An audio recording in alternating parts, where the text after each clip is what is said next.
Oh, I hope you don't have a fire back there to put out. If so, I'll come back another time. I'm sure the fire can wait, Commandant. One strawberry milkshake coming right up. Fireman, I recognize your face.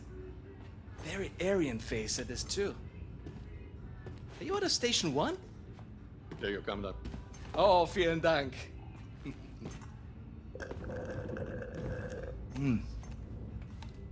Now you, show me your identification papers, please.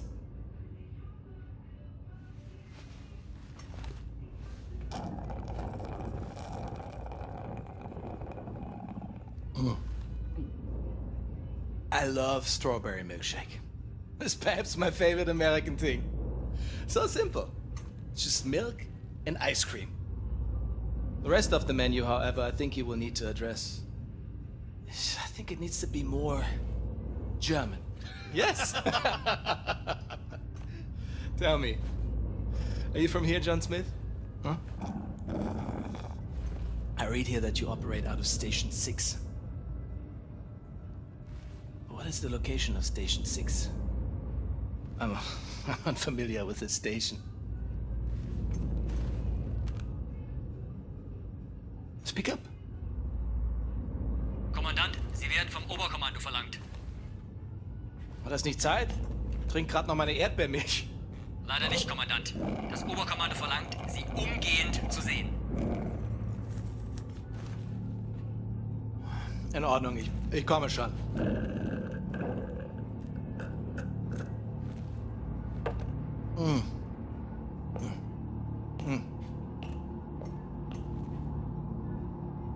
Mein Gott. Oh mein Gott, das bist du. Das bist du! Blazkowicz, shut the fucking front door! Before any more goddamn Nazis show up for milk. Hello and welcome to another episode, and today we're going to take the time, we're going to review Wolfenstein 2, the new Colossus for Xbox One. It's specifically the version I played, but it's also out on PS4 and PC, which I have my Xbox One copy of right here. I will preface this by saying I was a huge fan of the New Order when it came out in 2014, and I really enjoyed the expansion, The Old Blood, that came out in 2015, and this is a game I've been waiting for the sequel for a while. Bethesda as a publisher has been on fire in the last couple of years between Wolfenstein and 2016's excellent Doom. I don't even want to call it a reboot, but their whole relaunch of the Doom franchise was an incredible experience in my game of the year in 2016. And Wolfenstein 2, I'm pleased to say that it is an excellent game in its own right. However, there are a few things that I feel hold it back from being a truly great game. So we'll go ahead and we'll dive in. Wolfenstein 2 starts out kind of how you would expect it to. It picks up right after the events of the New Order and dives you fully into its story and immerses you from the very beginning. The opening moments of the game involve you wheeling around a wheelchair on a sub as BJ Blazkowicz, and you're just blowing Nazis away. I mean, it's exactly what you want in a Wolfenstein game, and this game delivers. If this game delivers, killing Nazis is almost an art form. And it's wonderful in that regard. It's incredibly violent, incredibly over the top. But the thing that surprises me about Wolfenstein 2, even more than the first one in this new franchise, is how good the storytelling is in this game. I think this game has one of the best stories in any game I've played this year, and it's trapped in a shooter that is for the most part good and serviceable, but it has its problems. The problem I had with Wolfenstein the New Order and the Old Blood, firstly, is the game is very challenging. Now, I'm not, I'm unlike a lot of critics and stuff. I'm used to playing harder games and stuff. This game, at times, you will die in this game. I played through this game on the normal difficulty, or whatever the default difficulty is when you start it, and it's difficult. It can be punishingly difficult at times. It's one of those games where they just keep sending enemies after you, and you have to kind of blow them all away. But I don't think it's like the most extremely difficult game I've played or anything like that either. It's fairly competent in its difficulty, but there are times where I feel the difficulty spikes just a little bit, and that can be problematic for people that aren't used to this kind of stuff. So if you're the kind of person that just wants to jump into this game because you want to see the story, knock it down a couple levels in difficulty, the only person you're proving anything about playing on higher difficulty to is yourself. So I played on normal difficulty. I did die a few times, but I never felt the game was so overly challenging that I got frustrated with it, if that makes sense either. The story is really, really good. They really give you some really strong lead-ins in the beginning of the game. It is rough, and I don't want to dive too far into the story until we get to the spoilers section of this review, because there's some stuff I want to talk about with this game, but I don't want to spoil it for people that haven't played it yet. We'll talk more about some of the other aspects of this game that I really enjoy. Besides the story, the gunplay is, for the most part, really good. And my only complaint with the gunplay in this game, and I said this before about the New Order and the Old Blood, but it is the mashing X to pick up every single item rather than just running over it and it just automatically being picked up. It can get kind of annoying at times, and I'm the kind of person that when I see shiny objects in video games, I want to grab everything I can. So if you're that kind of person, this game will drive you nuts. Putting that aside, my only other real complaint about this game, and this will be talked about more in the spoiler section of this review, is the ending. It just kind of ends. This game has a pretty rapid pace, and it keeps you on a good story loop throughout its entirety, and then it just kind of feels like they hit a wall where either there was more story and it was cut for this forthcoming DLC packs that they're doing, or they legitimately just ran out of time and the story literally just ends. And I don't want to spoil it more than that until we get into spoiler territory, but that is a disappointment to me. After you have this great story throughout the entire game, and you introduce all these very interesting characters and everything in this game, and to have it just kind of wrap up like that is kind of disappointing, especially for a game that it took me about 12 hours to play through on standard difficulty. So before we jump into spoilers, and most of this review is going to be about spoilers, I'll give you guys my grade on this game. I'm giving it a B+. I think it's one of the better games I've played this year. I really enjoyed it, but because of where the story kind of just falls off and ends, and because of some of the gameplay loops of it, I've played better things this year. But in terms, if you are just purely looking for a shooter that has an excellent single-player story, and you're not the kind of person that wants to jump into multiplayer matches and all that kind of stuff, because Wolfenstein 2 does not have any kind of multiplayer, which in one sense is kind of a bummer, because Return to Castle Wolfenstein was an incredible multiplayer experience. If you're looking for a game that is purely single-player story-driven, but also a first-person shooter, I don't think there's a better first-person shooter story that came out this year than Wolfenstein 2. But if you don't like shooters, you're not going to get a lot out of this game. That's what I would say there.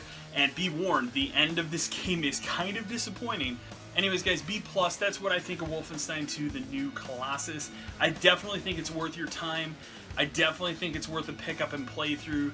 And again, if you were a fan of Wolfenstein, the New Order, or the Old Blood, or you were a fan of Doom from last year, this game is really good and really worth your time for that. So anyways, guys, that is my score, and now I want to jump into spoilers about this game, because there's some crazy shit that happens in this game, and I wanted to talk about it, but I don't want to spoil anything about this game for anybody, because I don't want anybody to be pissed. So now you know my score for the game, and let's go ahead and talk about this. So this game starts rough. Basically, the biggest thing that blew me away about Wolfenstein 2 is that, as gamers, we've been playing as BJ Blazkowicz in Wolfenstein games for, 25 years now almost, and this game humanizes that character in a way that I feel like no other game humanized a character as well as BJ Blazkowicz in 2017, which is crazy to say because we're in a year where Horizon Zero Dawn came out, and Persona has all its great character building and other games and stuff, but I feel like the humanization of BJ Blazkowicz in this game is on another level for video game storytelling. In the first 5 minutes of this game, you go through his childhood. His father was a piece of shit who was incredibly racist and married his mom, who was like a Polish Jewish woman, and he has a real hatred towards black people and I guess non-white people and different races and stuff. And his mother, really wants to get away from his father, but in the older times that kind of stuff never happened. So people kind of just stuck it out, and it's not like it is today. Basically what ends up happening is you're at home, your mom's comforting you, your dad comes home, and I'm not going to show the footage of this in the game, in this video, because don't feel comfortable showing that. But he comes home, he flips out because as a kid, you started becoming friends with a small black child, and you two share a kiss, and he's upset because you're hitting on a black girl. And he gets really pissed about this, and he comes home, he starts shouting a bunch of racial slurs and stuff, and he starts beating up your mom, which they show in this game, and I was surprised they went that far. And then you literally take control of him as a kid, and you have to defend yourself because he's going to beat the shit out of you. So in my game, I picked up a vase, and I hit him over the face with it, and kind of cracked open his face a little bit. And so your punishment, and this was the harshest part of the beginning of this game, your punishment is he ties you up in the shed and forces you to shoot your own dog as punishment for what he's done. And I sat for about 5 straight minutes in this game trying to figure out how, could I just stand here and not, I don't want to kill a dog. And I'm sitting here like, how do I get out of this situation without shooting this dog? And what I ended up doing is moving my cursor over far enough that the shot would miss the dog. And what happens is you end up not doing it, and your dad gets pissed and he ends up killing the dog anyway. So there's no way around that dog not dying. But that's the opening of this game.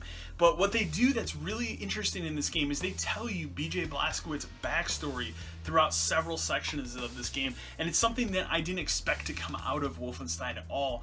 The other really strong and interesting aspect of this game is later in the game, you go back all grown up to this farmhouse that you grew up in and actually meet up with your dad. He's still alive, and you find out even more nefarious shit about him, and you end up killing your own dad. Again, this is spoilers, so I'm going to spoil a lot of this game now, but you end up killing your own father in this game. You find out that he sold out your mom, and he's super happy that the Nazis are taking over America, and he thinks that that's all great for humanity, and you end up losing your shit on him because he's going to kill you. And it leads to one of, I think, the greatest scenes in a video game I've seen this year. And again, the storytelling in this game is on another level for video games. I really was impressed with the level of storytelling in this game. And I was really surprised at that whole sequence of everything. The main villain in this game, I can't remember her name. I think it's like Dr. Ingol or something. I can't remember. And you guys will, can butcher me in the comments below if not remember her name. She's a really fascinating and interesting villain, but I felt she was a little one-dimensional. They didn't explore her as much as I would have liked. It wasn't like Death's Head or whatever that guy's name was from the first one, where he seemed like he was around a lot. This woman's only in a few pivotal scenes in this game, but these pivotal scenes really matter. Another thing that's crazy in this game, and again, I'm spoiling this game, so you guys have been fair warned. It goes some places I didn't expect. You go to Roswell, New Mexico, you see some crazy shit. You don't see aliens, but you see some crazy technology shit that's really cool. At one point in the game, you actually get trapped by this woman and beheaded. They actually behead BJ Blazkowicz, and your buddies actually save your head and put it in a jar and then put it on the body of a new person. That's how you get your body back in this game. I didn't see that coming at all. That blew my mind, and that was a crazy, almost kind of hard to watch scene because you literally watch yourself get beheaded, and it was kind of crazy in a video game to see that. But really bizarre, out of their left field stuff that I was not expecting to come out of this Wolfenstein game. There's another really great and weird, hard to watch, kind of disgusting scene later on that involves Hitler. Yes, Hitler is in this game. Now obviously Wolfenstein, this new trilogy, and they've said it's a trilogy all along, is building towards what I assume would be the final game. You'll fight Mecha Hitler because that's, Wolfenstein.